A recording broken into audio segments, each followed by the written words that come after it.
We're here today with Simone Clarke from the Icing Artist. Simone, run us through what you're doing at the moment. I'm just doing a drip cake, which is, this one's a mud cake covered with fondant icing, and then just made up a lovely, delicious chocolate ganache, if you'd like to try, with the leftovers on the spoon. Just a little bit. And then I'm going to decorate it with some Maltesers, Kit Kats, and some meringues, and then a birthday message. Simone, where does your passion for cake making come from? Good question. I think I've always had a creative element to me, but never really knew how to put that into context. So I sort of stumbled across in London, actually working with a cake company which did sort of all sugar paste and fondant work, and got a job there just working in the shop as a shop assistant, unpacking loads of boxes and helping out with all that sort of thing. And then from there became kitchen manager and fell in love with the art of sugar craft. It's such an interesting area to replicate some pretty cool things, out of sugar. So that's the fun element, which is what I love about it. That's the bit that gets me excited about making sort of cakes and doing things tailored to people's requirements. So that's what I love. And what's some of the creations you've actually made? All sorts of things. At the moment, Paw Patrol's definitely one of the big things. So the 3D. What age is that for, really? There's sort of around 3 to 4, I suppose maybe 3 to 5 year olds, I think. And that's sort of 3D Marshall cakes. So that's Marshall's the Paw Patrol dog. So having him sort of sat up on the cake and everything, or as the cake, which is pretty cool. So one of them I did sort of about that high. So that was pretty awesome. And then at the moment Pokemon's big, so that's something which is Pokemon Go. Pokemon Go is the latest craze, so that's been really popular. And I've got the window display now with Pokemon Go. Fantastic. So which is it's good. So that the current trends, or the trends change so fast, it is hard to sort of keep up with what's happening, but that's all part and parcel. It keeps you up to date with what's going on and what's popular.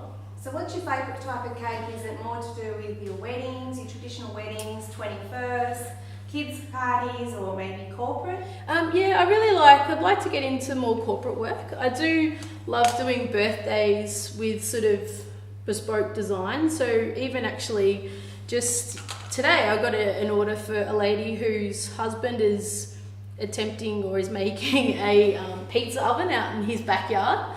And so they'd like that, or she'd like that recreated for his 40th birthday cake. So, which would be really cool. So that kind of really personal cakes, and just gives that personal touch for the person's birthday. I really do enjoy that. And then also I love doing like large volumes of orders and things like that in terms of corporate work and those sort of orders too. And what sort of cakes are actually underneath these magnificent icings? A lot of them are mud cakes. I'd offer quite a few different types. I offer about 8 different types of cake.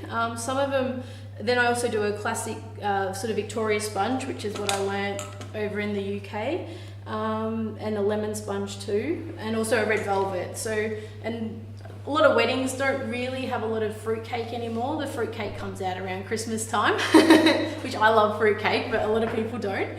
So that's sort of something where it is good to do fruitcake, but I don't really think it's kind of a thing of the past for weddings and that, at least in Melbourne. So, and do you have a signature cake as such, or is there a favourite one at least?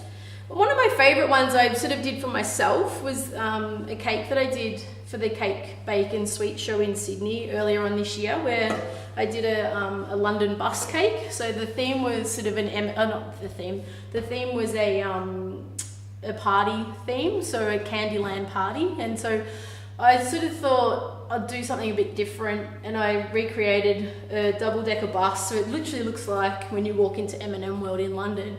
And then did a backdrop with M&M World, and then had some stairs with the Beefeater M&Ms, which was really cute.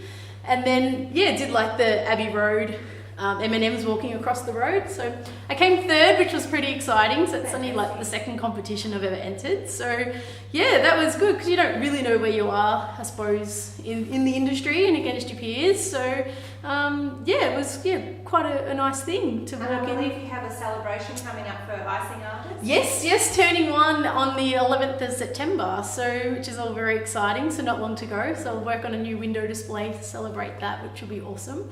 And then next week, I think it is, 20 years been doing cakes, which is a bit insane to think that, Well, obviously you're very good at it. Thank you. I do enjoy it, so I just hope that comes out in my creations. So And where do you think the next phase of trends will come from? Do you think you might get into more like logos and corporate cakes? Yeah, definitely. I'd love to do that. I definitely have an eye for that sort of detail in people, in terms of what people are after. So whether it was a car company or something, be able to make a 3D, say BMW or whatever it might be, to match a launch or whatever, that would be amazing to do, to get into something like that. So the corporate market is such a big, broad area, but it's something I'd love to get into. Great. And I saw you had a very unique one, I thought, a graffiti Oh, yes. cake. How do you go when someone actually gives you a picture of something and they want you to recreate it like that? Really good. I think you have to sort of really nut down and break down what the cake is and what the person's after. And I guess it's interpreting everything correctly as to what the client is after. And then sort of working out in your mind how you're going to structure it and create it.